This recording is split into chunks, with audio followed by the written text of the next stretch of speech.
We are live. Welcome into the college football preview show. We got Ralph Michaels, Rob Veno. I am Drew Martin. Sports Memo, WagerTalk. We're all covered each and every Tuesday right here on the WagerTalk YouTube channel. So first up, Ralph Michaels, WagerTalk. How you feeling this morning, buddy?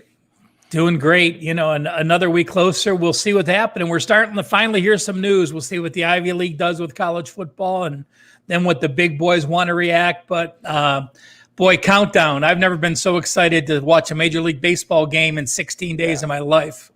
Oh, me neither, man. And we're getting close. It's this month, a little bit later this month. Robbie Veno, another baseball guy, one of the best college football minds in the business. Welcome in, buddy. Good to be back here on Tuesday with you, Drew. Always our favorite day of the week, I think, for the three of us, this 1 o'clock Eastern time slot, something I look forward to. And today, Pac-12 North. So we're moving right along through these power conferences. We really are. In Pac-12 North it is. We got the Oregon Ducks up first, 9-1 in conference last year, 11-2. I have them for the regular season. Of course, a good Pac-12 championship game there, Ralph. 7-6, including that championship game. And I'm talking ATS here. In 6-7, I got them at over-under record. We're talking the Ducks now. How are you feeling about the Oregon Ducks in 2020, Ralph? Well, let's remember what got them there last year. You know, the 12-2 record on the season, 9-1 in conference play, plus 87 yards per game in Pac-12 action. That was number 20th in the country in conference play. But they did have 16 returning starters, so let's remember that. They had a number 7 recruiting class. They had 16 returning starters, so they were expected to be the best team in the Pac-12. This year, they come in the number 12 recruiting class, but only 12 returning starters and only 4 on the offensive side. I think this is going to be a very unique Duck team. We're used to them up-tempo and offense. This will certainly be a defensive-minded group. They made huge improvements in Andy Avalos' first season. They do change OCs. I'll let Rob talk about that a little bit as Joe Moorhead comes in. But I have them as the best team, but the gap has certainly closed. We're going to see a quarterback battle. You know, a lot of people have talked about how Tyler Shaw's the guy. He was the backup for Justin Herbert last year. I like Anthony Brown, and you look at his numbers. It's a grad transfer from Boston College. His numbers aren't great, but this guy played for one of the worst teams in the ACC and made them a very competitive team. When you watch him on paper, he just has the it in my factor to make the team a better team. So, you know, we'll talk about, let me get the housekeeping out of the way. So I mention them here. Spring practices, we always talk about them because they're such a big deal. In the Pac-12 North, I'll knock them down all at once. Stanford had 7. Oregon State had 5. Cal had 4. Oregon had 4. And both new Washington teams with new head coaches had 0. So Oregon had a few practices. Anthony Brown, it really was Tyler Shaw's chance to shine in those 4 practices. I think Brown gives them a run for the money. I think they're clearly still the best team. I have them number 1 power rated at an 86. So I have them a couple points higher than USC. And the number 2 team on this side, to me, it's going to be Washington or Cal, and I have them 6 points better than both of those. So clearly the top team in the North for me. All right, good stuff, Ralph. We also got Elliot. Welcome in the chat box. Andy, Ryan as well. Ryan saying 2-team race in the North. I'm rooting for some new blood to step up in the West. He's like in the Cal Bears. But Robbie, throw it over to you for Oregon here. I mean, Ralph just went over a lot there, but are you in agreement with him, having him at the top here? I think so. And I think for, the main reason is for what Ralph said, Drew. I think that it's talent-wise, it's a defensive-oriented team all of a sudden. Mario Cristobal has kind of put his stamp on that side of the football. He attempted to put it on the offensive side of the football. Cristobal, an offensive lineman by trade, an offensive line coach, likes the running game, prefers the running game, but, it just wasn't working out. So he went out and got Joe Moorhead, and we'll see how the offense performs in this system. I happen to like this move. Mississippi State just did not seem to be the right place for Joe Moorhead as head coach. And we find that a lot in football, guys, where excellent coordinators just don't cut it as overseers of a program. For Moorhead to get back to offensive coordinating with this team, there's a couple of guys here, and we'll talk about another quarterback down the road, but the pronunciation of these names, it's crazy. Tyler Shao, and I had to look these up this morning because I wanted to make sure I was right. He pronounces it Tyler Shuck, Shuck. So we're going to call him Tyler Shuck for purposes of this podcast. He looks like Justin Herbert. Does he play like Justin Herbert? Yet to be seen. He's 6'5", 220, pocket passer in Joe Moorhead's system. You want to have a deep threat. However, Ralph made a great point about Anthony Brown because that combination run-pass ability fit Penn State so well when Joe Moorhead was there. Trace McSorley was an outstanding quarterback, not an NFL talent, but on the college level, he put up huge numbers. And I could see, there was some talk from Joe Moorhead that he is going to change the quarterback's running responsibilities in this offense. He likes to run those RPOs, and he likes to strike vertically. So I think what you have here, guys, in terms of offense is a fairly significant change. Oregon's got the receiving core to be able to strike vertically. I think Cristobal saw the future, realized he's got to score more points than what they've been scoring, went out and got Moorhead, who will run. The first thing he said was explosive tempo. We're going to be tempo, tempo, tempo. That part of the game is going to come back. We have to see if the execution part of the game comes back to like it was under Chip Kelly. Might take some time. From all indications, Shuck is going to be this quarterback. They've got a great running game, C.J. Verdell. The offensive line, guys, however, is depleted. Right? If they lose 4 starters, but the one guy back, Penei Sewell, possible number 1 overall draft choice in the NFL. So they've got the best left tackle in the nation. They don't have anything else to go with it as far as returning experience goes. I think they'll be okay. I think they can lean on Verdell. The problem is going to be the quarterback position and the accuracy of it. Like I say, Shuck is a highly touted pro-style QB, but until you get in game action and face live bullets, we don't know. And Justin Herbert brought that running element to the quarterback position, as we saw in the bowl game. Shuck's mobile. I don't know that he's Justin Herbert. It'll be an interesting decision to see how they go QB-wise. I'll say one thing. If whoever starts, if he gets hurt, Oregon's not in bad shape. Oregon's in real good shape. They're one team that can go to their backup quarterback and be in real good shape. But I think defensively, they're leaps and bounds above the rest of the teams in this league. So for that reason, I think they will, or in this conference or division, actually. So for that reason, I think they will finish on top of the standings here. Yeah, when I hear quarterback competition, I'm not one of those guys that is scared by that. I almost think sometimes it's a good thing in college football. Ralph, not sure how you feel about that. Also, we got Andy Wortman saying big game week 2 here. Oregon, of course, hosting Ohio State, that in week 2 of college football. Do you have your numbers up on that, Ralph? I have Oregon as a 7-point home dog.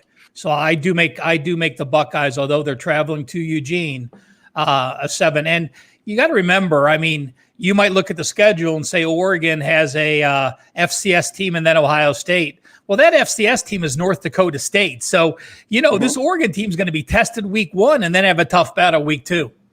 Yeah, absolutely. Any early leans there? I think the Buckeyes. I think the Buckeyes are that good again. Clearly. I don't think Oregon's going to get a full 7 at home that game.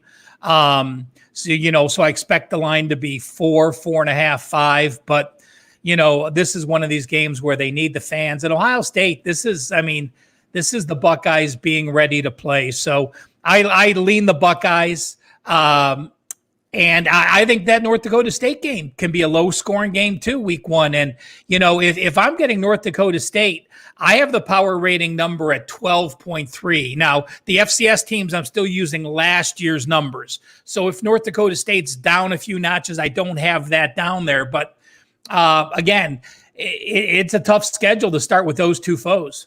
And just a quick handicapping question for you. When you're do you update your FCS numbers before the season? And if so, how do you go about doing that? I do. There's a great site. It's keepersratings.net. name is Kim Keep, just a guy who has a website, and he goes through every FBS and every FCS team, marks who's back, who's gone, and gives you the actual percentages of offensive linemen back. He gives you a number, 3.6 starts. So that many starts are back out of the 5. The percentage of offensive back, percentage of defensive back by each position. So it's a great up down to take from last year. So I look at his numbers and I just do an up down for my final numbers. His numbers will be out in August, but it's a great site that, again, he doesn't sell anything on there. He just provides quality information. And that's keepersratings. Keepersratings.net. Nice. Good stuff there. And Robbie, what about you? I haven't gone down the weekly schedule, but likely a front runner for College Game Day there, week 2 with Oregon hosting Ohio State. Any early leans in that week 2 matchup? Yeah, I'll just start by seconding exactly what Ralph just said about that FCS website, Keepers Ratings. For anybody listening, you want to get yourselves over there. Week 1, Drew, against North Dakota State, I would venture to say that Oregon won't even have the best quarterback on the field. I mean, Trey Lance for ND State is probably the better quarterback in game 1. And if you're looking at the Ohio State game, scheduling is everything, right? For Oregon, you'd rather have this game week 8, week 9. You don't want to have this game week 2 when you're still deciding some things offensively. I do think they'll present Ohio State some problems defensively, because Oregon has the defensive backfield and the front 7, especially the front 7, to create some havoc. Justin Fields may be under some pressure, but Ohio State will be in better shape to play that game, I think, right off the bat than Oregon will. Aside from that, I mean, if you look at divisional stuff, they get Washington at home, they get Stanford at home. Outside the division, when you go to the South, getting USC and Arizona State both at home is huge for Oregon. So the schedule maker was pretty good to this team. Like Ralph said, non-conference wise, they're going to be as tested as anybody in the country. Nobody dares to play North Dakota State. They've beaten FBS teams already. Oregon is going to take that challenge on.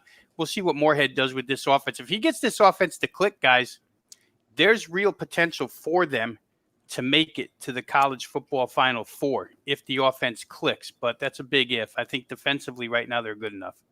Drew, one last point. They play 9 conference games, so obviously we have the unbalanced schedule. Oregon, Washington, and Stanford play the 5 road games, and then so Cal, Washington State, and Oregon State, 2 of the bottom teams plus Cal have the 5 home games and only 4 road games. So when you're looking at crossovers, we talk about crossovers often. Sometimes you play 2, sometimes you play 3. You're actually playing your division foes plus 4 crossover games. So those that don't play USC and Utah in crossovers have a big advantage in the crossover games. Yeah, great point there, Ralph, with that scheduling in the Pac-12. We also got Justin and Ryan in the chat box saying interesting stats here. The North Dakota State quarterback getting some chatter for a first round. He also didn't throw a pick all of last year. Interesting stat there, especially if he obviously had a lot of pass attempts. But guys, we got next team up here in last year's standings. We'll go to the Cal Bears, 4-5 in conference last year, 7-5 straight up. Got them at 6-6 ATS, and of course an under trender there. Good defense last year, 4-8 trending towards the under. Robbie, any quick hitters here on the Cal Golden Bears? Well, I think where we have to start here, Drew, is at the offensive coordinator position, where there's a system change, a complete system change here. Bill Musgrave, NFL, West Coast proponent, going to come in and try and get Cal some points. Cal did a great job last year, right? 11 of their 13 games on the defensive side, they allowed 24 points or less. Not much wrong on that side of the football. And returning starters with Cal, guys, I'll get into the biggest concern, which would be both of their corners are off to the NFL, so they have to replace them both. But all that being said, when Justin Wilcox is on board, I don't worry too much about the defense. Justin Wilcox is just an outstanding defensive mind, and you combine him with Peter Sermon and Tim DeRuyter as co-defensive coordinators, and you've got 3 guys in charge that are as good as any in the land. So defensively, we won't worry too much. What we worry about is the offense.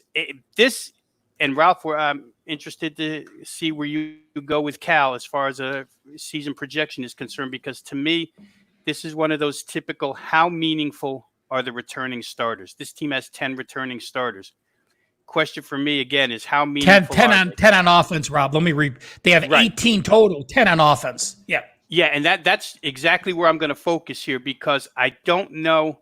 And all 5 offensive linemen, guys, starting quarterback, all 5 linemen, generally speaking, that would be a buy sign. I'm kind of caught in a gray area with this team, simply based on the fact that Musgrave is the polar opposite of what Bo Baldwin. Remember, Bo Baldwin was offensive coordinator at Eastern Washington on the red field, where they whipped it around all over the place. In comes Bill Musgrave. The first thing you'll find out when you watch this team play is they're going to be a college team going under center. Nobody lines up under center in college football anymore. I read a couple of quotes from their starting center who said it was a little weird. My teammates laughed at me the first few snaps. This team had 4 practices. It's something they really have to adjust to. Musgrave is a West Coast proponent. It's an effective system when everybody has it down, but it's a complicated system, guys. And I'll give you one quick note here. Bill Musgrave has been an offensive coordinator in college football one time with the Virginia Cavaliers back in 2001, 2002. During that period, his first year, they averaged 345 yards a game and 20.8 points per game. Not really good numbers, but remember, that's 20 years ago where the numbers weren't as high. The following year, he only increased it by 12 yards. Second year in his system, they went from 345 to 357, from 20.8 points to 28.7 points. Again, 28.7 doesn't sound like a lot. Virginia won 9 games that year, and Matt Schaub was the ACC Player of the Year. So that's what he kind of brings to the table as far as, listen, this offense is as versatile can be, but it's as different as most 90% of the college offenses we see. Fullback is present. Anywhere from 1 to 3 tight ends are present. It all hinges off the running game and the play action pass. But every single player, skill position player on this offense, is a pass catcher. I mean, the fullback will catch out of the backfield. He's already talked about, let me give you a couple of things he's talked about just watching his team through 4 practices. Said he's going to custom fit the offense to the personnel, but he hinted that there's going to be a lot of exciting run game concepts that hopefully will set the table for some big play actions. Next thing he said was he took a look at his receivers, tight ends and wide receivers, and noticed how good they were at recognizing coverages. So Bill Musgrave is going to go ahead with allowing these guys to run a lot of choice option routes. We've talked about option routes. Just look for the open space, go find it. He thinks his guys are smart enough. Of course, they go to Cal Berkeley. They should be smart enough to read coverages, find the open area. But again, we've talked about this, and it takes a lot of coordination between QB and receiver to be on the same page. 10 starters back to me, 5 offensive linemen sounds nice if I just look at the running game. But to learn this complicated system with new blocking schemes, with different personnel formations, which the players have talked about already, how different it is. Like I say, Ralph, I'm caught at a crossroads here. Generally speaking, 10 returning starters on one side of the ball, especially offense, 5 OL, I'd be all in. Not sure that I'm all in, even though Chase Garbers is back at quarterback here. The offensive line last year, guys, lost a lot of starts due to injury, and so did Chase Garbers. So they're all back healthy. A lot of good things to point to, but it's not an explosive team. The wide receivers aren't especially fast. I don't know. This is an NFL-style offense being brought to college football. I'm not going to worry about the defense, like I said, but I do not I'm not going all in that Cal's going to be that improved first year offensively. I think there may be some struggles here. You know, Robbie, you look at their losses last year, and I understand why there's a lot of love around Cal. But, I'm going to bring up their losses first. 17 Arizona State, 7 against Oregon, 17 against Oregon State, shutout against Utah, 17 against USC. So if you're playing in the Pac-12 and in those 5 games you score 17 or less, well, they're 0-5. when they scored 20 or more, they went undefeated. That's what happens when you have one of the best defenses, not only in the conference, but in the country. So, this Cal team, let me give you the positives, a lot of positives. Last year, 43 in recruiting. Last year, only 11.6 returning starters. This year, a better recruiting number 39, not much better, but better, and 18 returning starters. Who was the most injured team in the Pac-12 last year? It was California. 44 different players had to make starts. Again, that means everyone on your first team offense, everyone on your second team offense, everyone on your first team defense, everyone on your second team defense. 44 different players had to make starts. Put that in perspective. The healthiest team in the Pac-12 last year, Washington State, only had 33 players make starts. So you're going 11 players deeper into that depth chart that needed to make quality starts. That's the reason that despite their 4-5 record, they were minus 91 yards per game. Let me repeat that. They were 4-5. That means your yards should be about even, maybe down 10 yards. They were minus 90 yards per game. On the other division, Arizona went 2-7, and they were only minus 76 yards per game. So you were the worst team in the conference. Worst team, but you went 4-5 because you won those close games. That's a big downside. You have to learn how to win those games again, and can that happen? But again, when you talk about a team with 18 returning starters, the biggest buy sign for me is this. I have a coach that I like in Wilcox. I have a coach that took a program over. Went 5-7 his first year, 7-6 his third year, 8-5. When you see a coach that has improved each of those years, now into his third year of the system, and you have the quarterback home, the last thing I'll mention, boy, if they get hot, their schedule sets up perfectly. Home against Utah, home against Oregon, and home against Washington. You have 3 of your toughest 4 games at home where your defense can really make a statement. At UNLV, I have them as a big favorite. TCU's down this year. They host them. I have them winning. They beat Cal Poly, and they get a bye. So there's going to be some excitement in Berkeley. They're going to be 3-0. And on September 26th, they're going to be hosting Utah. And it'll be a big, big game. I have in that game, just FYI, I have Cal as a 1-point underdog to Utah. That's how much improvement I see in them. So, again, the 90 yards per game scares the hell out of me, but everything has them pointing up. They were 0-4 as a home favorite last year. That wouldn't surprise me at all if those unders continue. And I will make this point. If you look at their stats year to date, 19-9 ratio for the quarterbacks, but Devin Modster and Spencer Brash had a 5-6 combined ratio. Chase Garbers, when he started, did complete 61% of his passes with a 14-3 ratio. Yeah, and that was my follow-up question to everything you guys were saying. And Robbie, come to you with it. I mean, how much do you think, it obviously had something to do with it, the quarterback injury, and how much do you think, having Garbers, I guess, will affect them this upcoming year? Yeah, I mean, we both hit on it, Drew. It's a key number.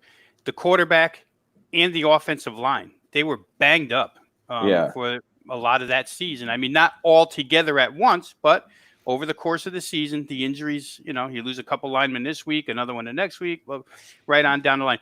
They kind of stumbled upon Chase Garbers. I think he was kind of an unknown when they first put him in there. He turned out to be pretty good. It looks like Bill Musgrave is going to tone down his running game a little bit. Part of the allure for Chase Garbers is the fact that he runs so well. So I love having him back because he's the most talented guy on that roster as far as quarterback position is concerned. I like the fact that all 5 offensive linemen are going to be back together because this whole system, guys, and it really is my biggest problem, is that the change in system is so drastic and so complicated. But in their case, Bill Musgrave this system has to run the football first to be successful. To me, where Cal has the best pieces on offense is in the running game. Christopher Brown's a solid running back. The 5 offensive linemen teach him to drive block. That's no problem. Going off of that, the pronged attack passing wise off of that is a little troublesome. Here's what I come up with. Ralph listed positives. To combat the positives, I'll just give you the couple of negatives.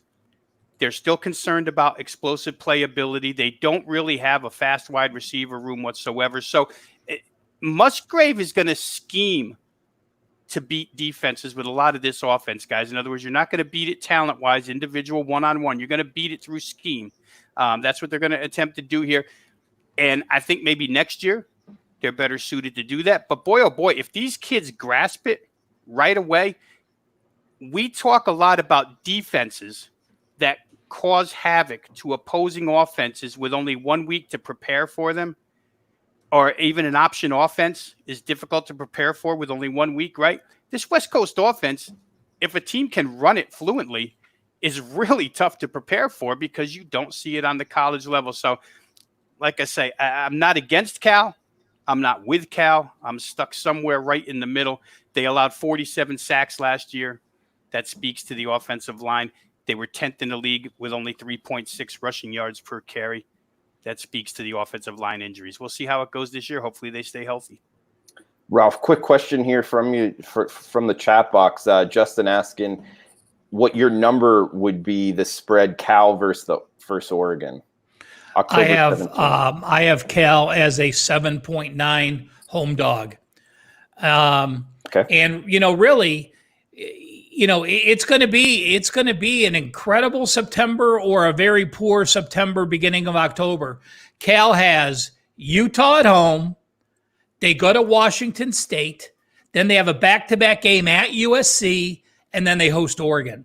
So you're playing 3 of the top 4 teams in the conference in that 4-week stretch. So it's either going to be, to me, wow, this team's going to gel and they have something special, or perhaps we're going to see why they were minus 90 yards per game. I do want 2 misleading stats that I do want to mention. Robbie mentioned 47 sacks. They had 9 sacks against Oregon State when Garbers got hurt. And they also had, in the 4 games Garber missed, 16, 18, 20 of the 47 sacks came in the 4 games Garbers missed. So misleading O-line stats with the backup quarterback in there. Yeah, especially if those sacks happen right when the backup came in. A lot of times that can be very misleading. We also got, Ralph, just real quick here, John asking what your line is on Cal versus TCU. Cal versus TCU. I have Cal as a 1.3 favorite. TCU, I've made some notes. I won't make adjustments until August 1st, but okay. I have TCU couple notes going down a notch. So that may even climb a point or 2 higher, but that may very well be one of those games. You make your power ratings at the beginning of the year, but that doesn't mean those are the numbers you're basing it on. When you look at the matchups of TCU's offense against Cal's defense, I'm going to give Cal a couple more point edge. So my home rankings may be what the number says, but certainly I'm leaning Cal at this point because of the situation. All right, good stuff. He's Ralph Michaels on Twitter at CalSportsLV and Robbie Veno on Twitter at Rob Veno quick, Sports. Buddy, Go ahead. Let me just, I just want to point this out real quick because Ralph talked about cross-division games in the Pac-12. California got the unlucky draw where they don't get the 2 easy teams. They don't get Colorado. They don't get Arizona. They get USC. He's already mentioned Utah. They get Arizona State, and they get UCLA. So the 4 toughest teams you could possibly get, they got all 4 of them. They didn't get Colorado or Arizona. So that's a little bit difficult for them schedule-wise. But, 2 home, 2 away, nothing if they're on all cylinders that they can't navigate through. Good point there, Robbie. Also, welcome in to Maxwell Smart. What's up, buddy? We got Washington up next, guys. 7-5 straight up last year. 7-5 ATS, over under right at 6-6. We got Chris Peterson out, Jimmy Lake in. Ralph, what are you thinking for Washington this upcoming year, man? I look at the Huskies and I'm going to bring back that California number of Cal was 4-5 in conference play, and they were minus 90 yards per game. Washington was 4-5, and they were plus yards per game. They were only plus 0.8 yards. But again, it shows you the difference of what a 4-5 record is. I'll let Rob talk more about what the coaching change means with Lake and Donovan as the OC. They have some continuity on the defensive side where they kept some coaches. So, that part of it. Last year, again, Washington only had 10 returning starters. We had very few. Now, this year, they only have 12. So some people look at 12 and say, oh, wow, they only have 12 returning starters. But you have to look at what they had the year before. If you had 18 the year before and now you only have 12, it's a negative. If you had 10 the year before, like Washington, and now you have 12, it actually is a positive. They were the number 15 recruiting class last year, and Jimmy Lake did a great job. They were number 16 this year. More often than not, when you see a new coach take over, especially a coach with tenure like Peterson, you see a downfall in the recruiting. So, perhaps the continuity on the defensive side, keeping all those defensive players, not losing any studs to rivals in the draft, kept them very high. So, you now have an offense that has to start over with an OC that has to start over, with a quarterback,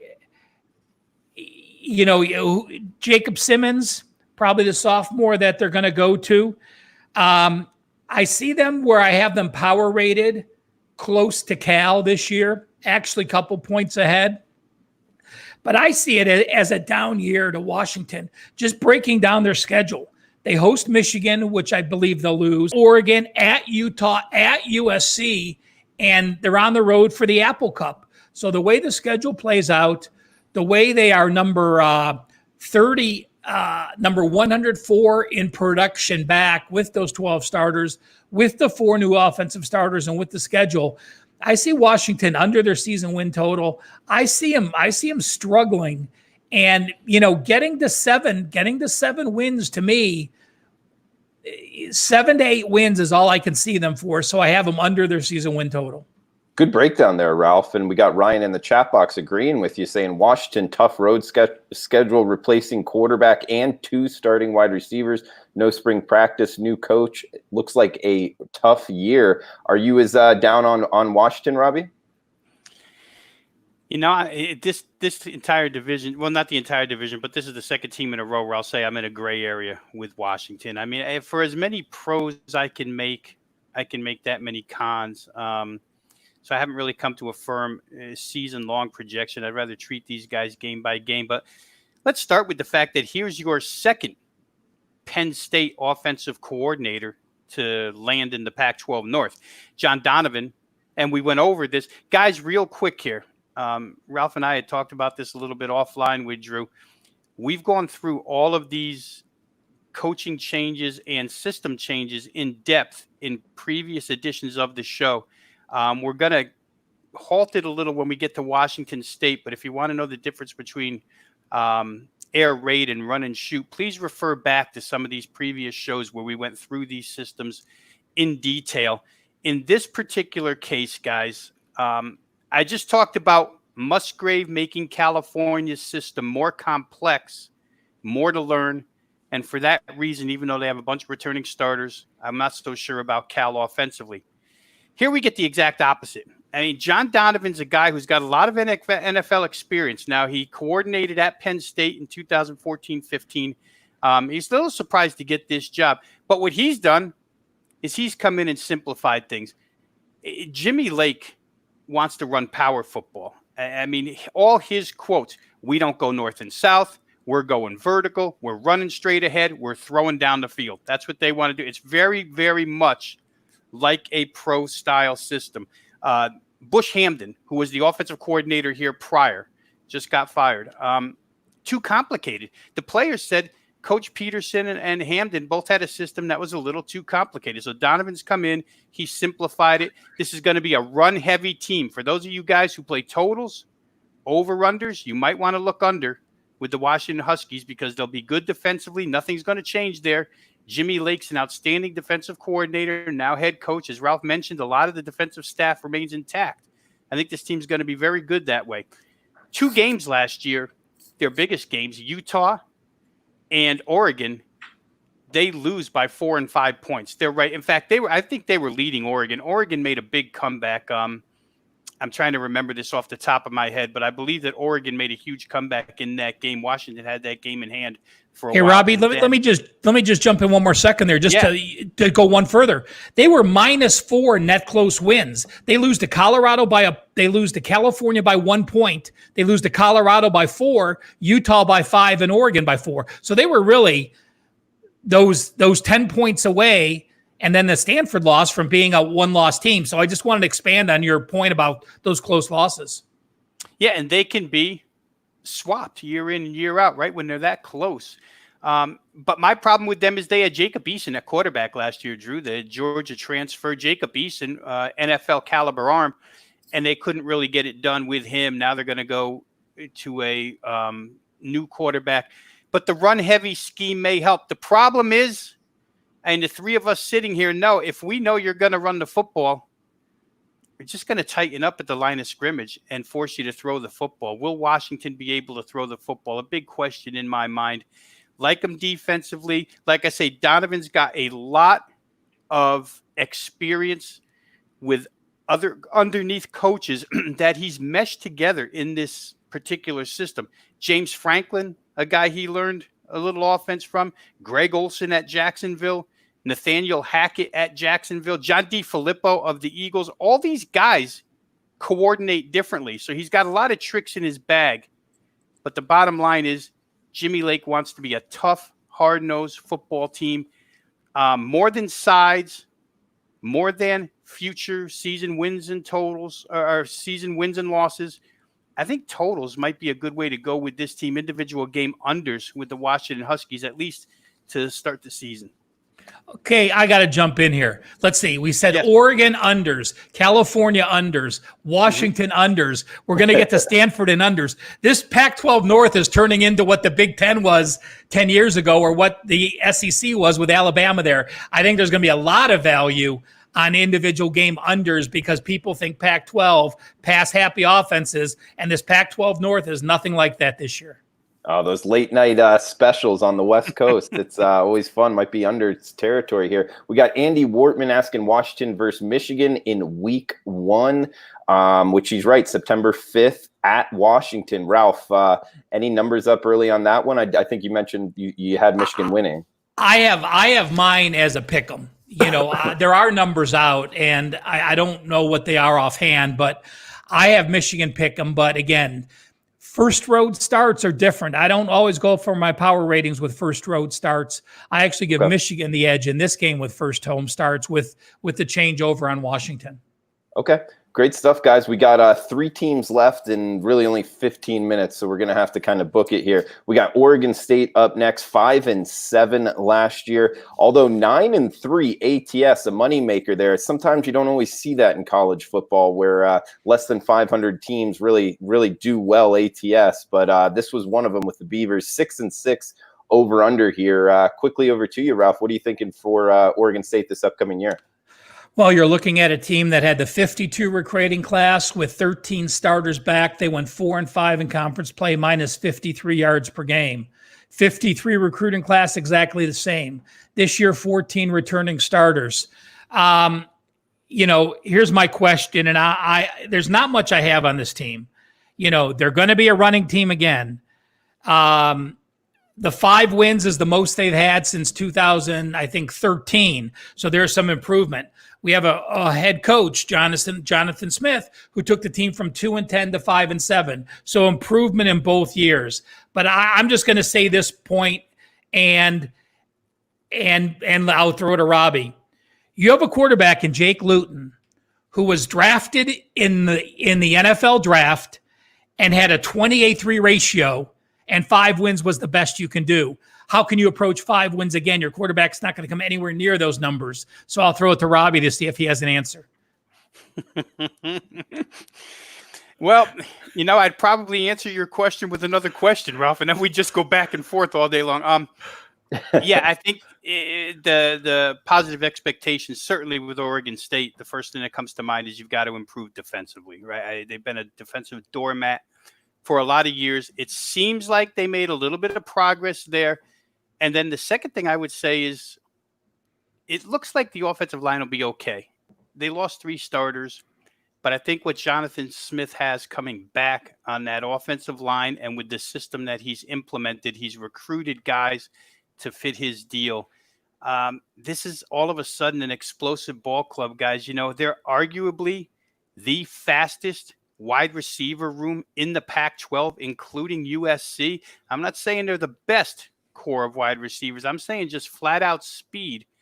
This is arguably the fastest core in the Pac-12, which got them places last year, could get them places again.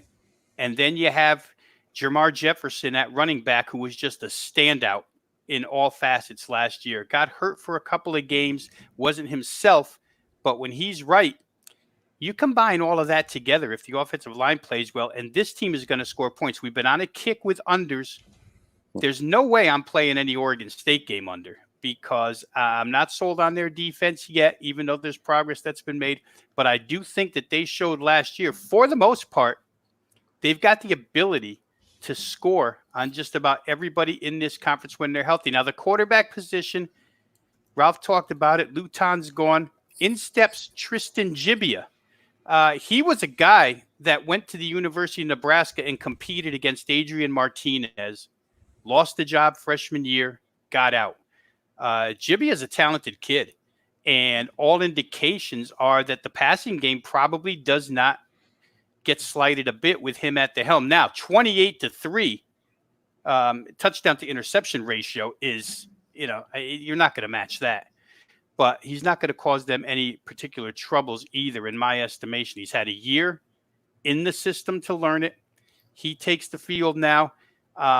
In summary, real short here, because I know we're getting short on time, but I would say that this team is an explosive, maybe one of the most explosive. They probably belong in the Pac-12 South, where the other explosive teams are. And defensively, if they make the climb defensively, incremental stages, certainly I think they could see 6-6. Schedule's going to have a lot to say about that, of course, but they have the talent level at this point in time in Smith's third season to be. And there's a lot of continuity here, guys. There's been no coaching staff changes, head coach or coordinators, since Smith got here. Keeps Brian Lindgren, keeps Tim Tibesar. There's a lot of continuity with this team. Just to follow up on his point, and let's remember too, Isaiah Hodgins left early. If he had stayed at wide receiver, their best wide receiver, I mean, we're talking about a very explosive unit. He got drafted in the 6th round. Oregon State is going to be a double-digit dog 5 times. Plus, they're going to be a dog one more time. And between the threes, they're going to have 4 games. So I'm not as optimistic as Robbie getting to those 6 wins when you're +3 to a double-digit dog in 10 of your 12 games. Good stuff, guys. We got 2 teams left here. Washington State up next, 6-6 last year in the regular season, 4-8 ATS, 7-5, and of course their ATS record under the Pirate as he heads to Mississippi State. And we got Nick Rolovich in Ralph. I'll tell you, stylistically, it might fit. Not too bad of a change here for Washington State. How seamless do you think the transition will be, and what do you think for Washington State this upcoming year? Well, this is the point that you have to go back and watch our Washington State video when you talk about coaching changes, because a lot of people think air raid and run and shoot are the same, and Rob does a great job breaking down the differences. So it's not as seamless as you think. Rolovich, just a quick quote, was when he came here in January, he said, guys, we're going to look ugly in spring. We might look ugly in August, but we'll get better. So now take spring practices out of it, and we'll wait to see what happens with the transition. I think Washington State, again, is another team that's going to struggle in this scheme.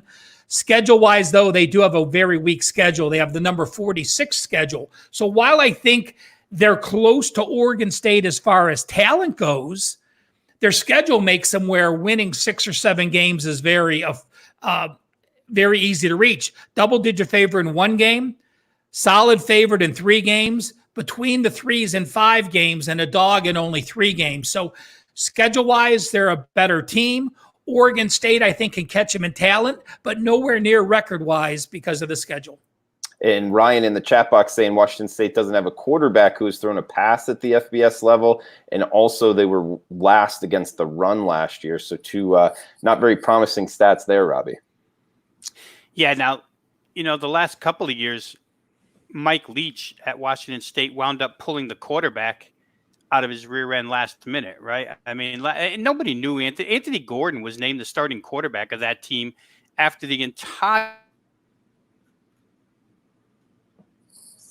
Lost Robbie there a little bit. We'll try to get him back. A little technical issue, but Rob, if you can hear me, just reset and head back to us. But we got Stanford up next, Ralph, unless you wanted to hit on anything else. Yeah, here. I'm just gonna.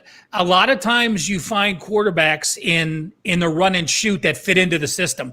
Texas Tech, year after year, we saw 4,000-yard quarterbacks. Hawaii, year after year, we saw 4,000 quarterbacks. And you got to remember, Luke Falk 3 years ago drafted, Gardner Minshew drafted, Anthony Gordon, NFL. So they've had an NFL quarterback 3 straight years with no experience. So the system is going to change a little bit, but the system is still a quarterback-friendly system where you don't need much experience. You just need some time on the field with your wide receivers to get on the same page. Well, and that's the thing, Ralph. A lot of those guys, like Anthony Gordon, he was in the system a while, and from all accounts had the talent coming into it. Also, Minshew, what a fifth-year senior. So these were more experienced guys. I'm not so sure this year on Washington State's roster they have that, do they? Good point. No, Minshew was, I believe, an East Carolina transfer. Yeah. So, he was a grad transfer. So it is a good point. But, these kids nowadays, he's also bringing in a kid who was like the number 10 quarterback out of Pearl City in Hawaii that ran the same offense that he runs. Right. So you very well may have a true freshman win the job here because of familiarity with the offense.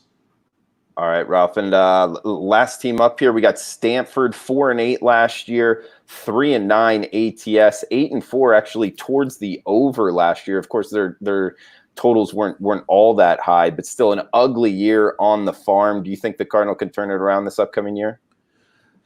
Drew, in any sport I do, NFL, college basketball, college football, when you have a system that has won 10 games, 9 games, and then has that one down year, it's a team that I have circled. And Stanford did exactly that. Remember, they were a top 25 in the preseason rankings for 9 straight years before this season. They had a very injury-prone season. Last year, let's remember, they only returned 9 starters. This year, number 17. That's top 10 in the country. That's second in the Big Ten. You have a quarterback in Mills who's going to be back. You have a left tackle, Walter Little, who could have been a first-round draft pick, was injured most of last year. He's back. Now, the big concerning thing for me is if you downloaded the Pac-12, the transfer guide from WagerTalk, you look at Stanford. Stanford has 23 players off last year's roster that has transferred, including including 7 players that made starts.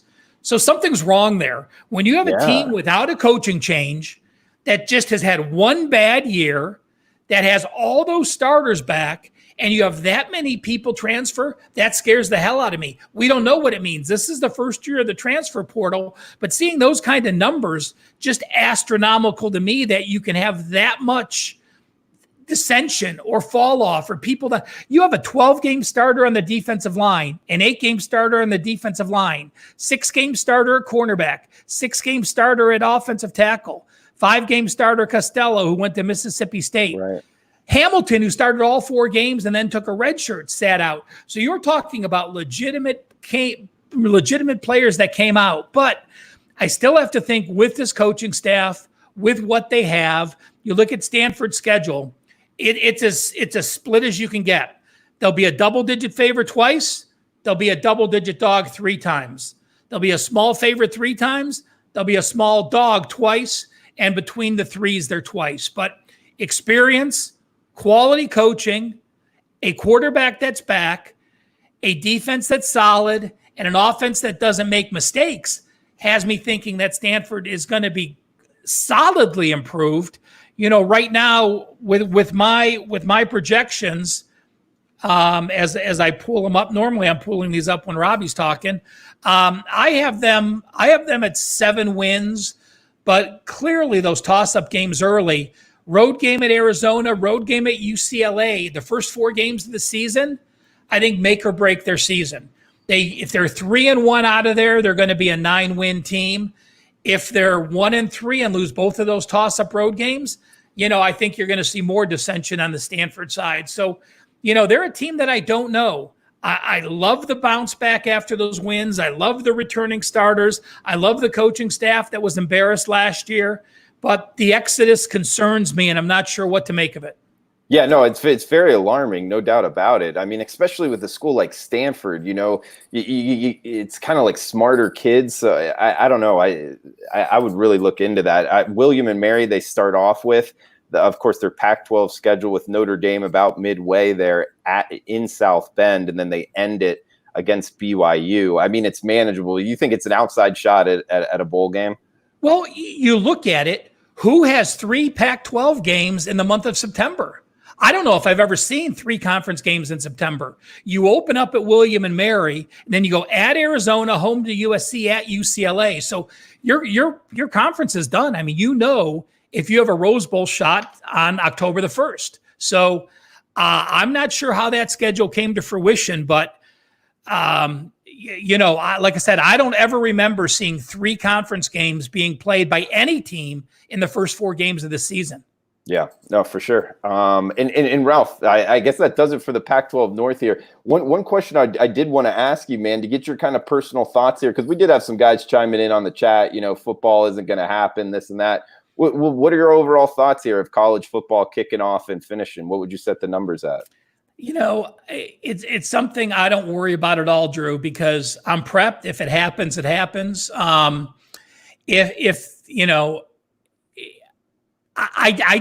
just can't see it not happening just because it's going to shut down the athletics for every college football program in the country. Now, moving it to the spring, I have no problems with that. Can they figure out the logistics? Perhaps they say, screw it. We're not playing any non-conference games. Let's just play conference only. Let's play these games in March and we'll be done. And we can have a conference champion. We can make our TV money. I have no problems watching college football in March and April. So we'll see if that comes to fruition. But to me, I don't worry about it. I am totally prepared. I'm ready to handicap it. I pray to God we have it, but I don't let it change the way I'm thinking about any team as I'm prepping for them now. Okay. Yeah, I'm in the same boat. I mean, that would be a little weird to see it in March or April, but I'd take it, Ralph. I mean, do you think that's what will happen? What do you think the odds are that it actually kicks off the end of August? Well, I think a lot's going to come out of what the Ivy says, because the Ivy, Harvard already says they're not going to have kids on campus this fall. So does that mean they're going to have athletes on campus, or they're just going to plan their whole, the Ivy was going to make some sort of announcement with athletics coming up either yesterday or today or tomorrow. So I think they're going to be the tip of the iceberg. Not that the Ivy's going to dictate what the Big Ten or SEC is going to do, but if there's a group, if the Power 5 teams say, let's play a conference games, they're going to do it. But again, I just can't see college football not happening and college athletics as a whole shutting down for a full 12 months for every sport. It would just have to happen because of the deficits and not getting the TV money in. Yeah, I'm with you, man. I hope we get it. I hope we get it in August, but I would take it in March, man. But cross our fingers here, Ralph. Anyway, man, any last words here before we shut it down? Yep. Like I said, I have Oregon, the number 1 team in the Pac-12. I have USC number 2. We'll talk about them next week. And then Washington, Utah in that 3-4 range with Cal right behind them. So don't be surprised when we're used to seeing 60s and 70s for totals. We're going to see a lot of 50s, mid 50s for the Pac-12 North this year. All right, guys. And Pac-12 South, next week, same time, same place. We got the golf show coming up next. So stay tuned as Kelly in Vegas takes it over. Best of luck, guys.